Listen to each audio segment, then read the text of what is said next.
Hello and welcome back. Steel Pinnings here once again, and today I have for you another edition of February Locks. This is February Locks number 3, I believe.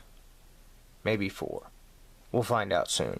Anyhow, I have a large assortment of locks for y'all today, so without further ado, let's go ahead and get looking closer, right? Well, I'm going to start off over here in this far corner. And those y'all saw on a video not too long ago, video number 100, where I progressively picked the kick cylinder here of my Corbin Russwin M Heart. Sorry, this one here.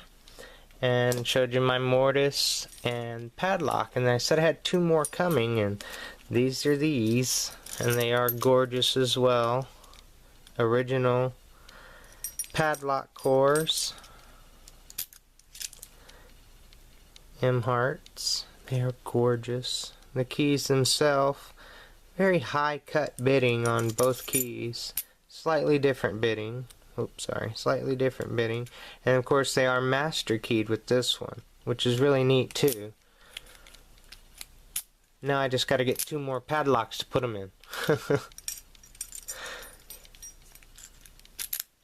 So I wanted to show those. Pardon me, sorry. And then we'll slide right here, and this is a Federal S400 puck lock.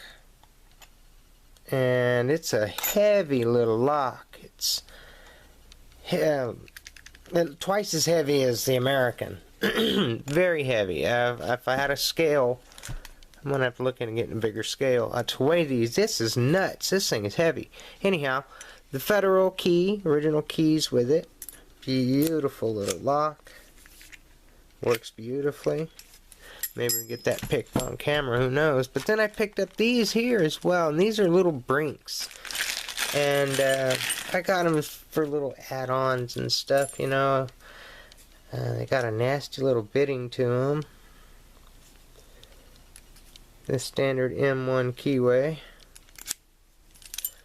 No spring tension on the core, and no spring on the shackle. Like most models that look similar to this, mostly they're bigger though. This is a much smaller 30mm. Just a touch. A little 30mm, which I just love. It's so cute. And I like the way those work, and I thought, well, you know, they were cheap, I'm going to get them.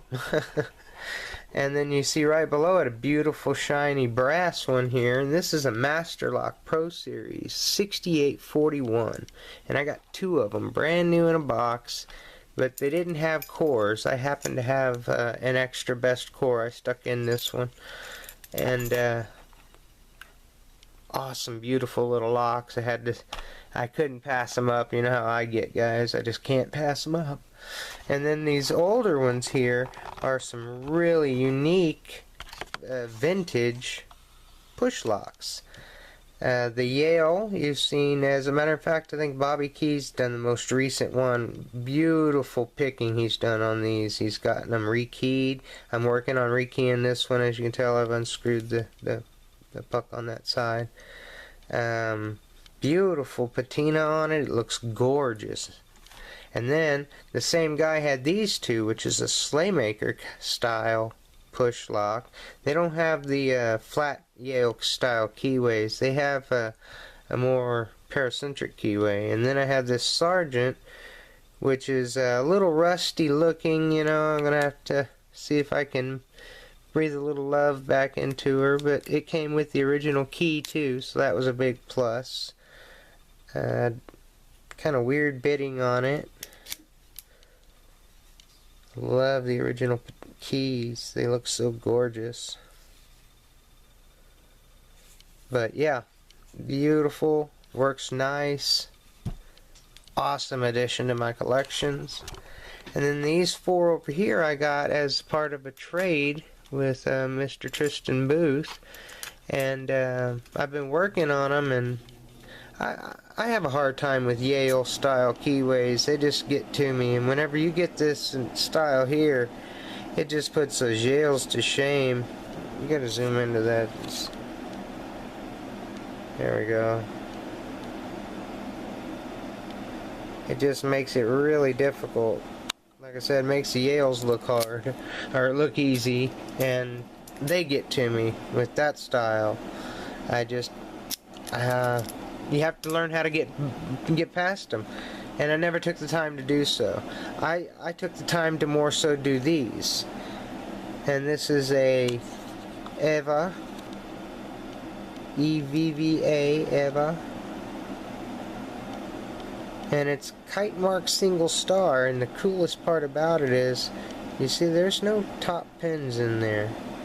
This is a very different little lock. If you look down that keyway, you see the pins are right in the center.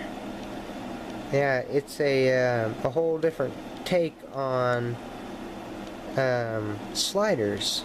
They work with a bitting on the key, and they also have 5 dimples on the right side. Makes for a really unique pick, because that keyway is just a monster.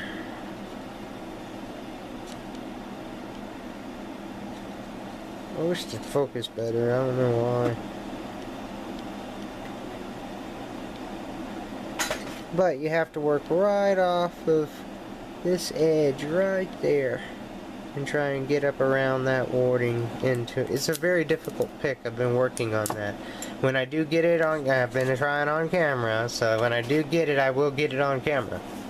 I couldn't pass up this one either.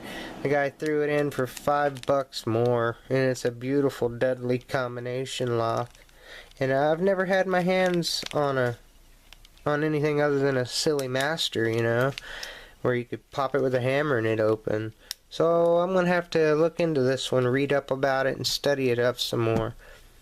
But I want to finish off this run with this big pile of them right over here. This is a pile of Seagull Locks. Some with original keys, some with non-original keys.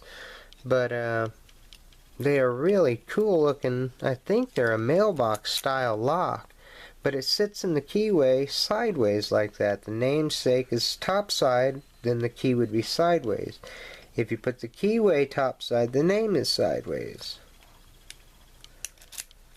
Really odd. I hadn't seen anything done like that before.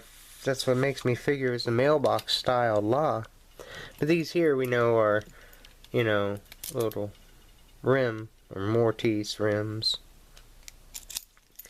And they're just beautiful old piece of nostalgia.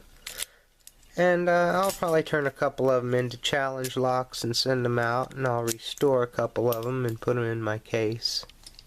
Only one of them is silvered, and this one here doesn't have a key. I have a blank for it, but nonetheless, I was just going to show real quickly that this slides back. Let me go ahead and zoom in.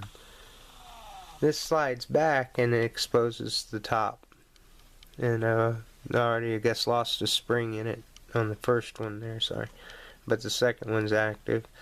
But yeah, nonetheless, that's how you get to it, and they really, you have to be careful even picking them up, because it'll want to slide off if you hold it upside down. So I learned that the hard way. And then of course one last thing would be this beautiful switch lock. Get out the box, a Yale switch lock. I'll figure out this thing one way or another. There we go. And it's also vintage, never been used. Beautiful little lock. Guy threw it in with the purchase, so very happy to get it. I didn't have one, so now I do. And then last but not least is this whole giant bag of Everest keys. These are all pre-cut. Some of them have excellent bitting. I'll keep those. The ones with chinchy bitting, or you know, all low cuts, it looked like it could have been a depth key or something, I'm going to cut into check pins. I noticed a few pickers that have done it, but more so than that, I saw Peterson's are selling Everest check pin defeats, and it's just that little bottom piece that slides in, and it pushes that little check pin down. And I make them, cut them from a key, and I make them into a little challenge, but I cut them down into like this little gun thing here. Was an Everest key, now it's a check pin defeat. I slide it in the lock. I'm sorry I don't have an Everest on hand. I traded mine away. Wanted to get something good, you know, so nonetheless, I cut these off the keys, and I'm going to cut a couple of them and add them to the giveaways too, because it makes for an awesome little keychain, and it's a check pin defeat. And you don't have to buy one from Peterson's that way. Peterson's charging $25 for that. That's kind of outrageous.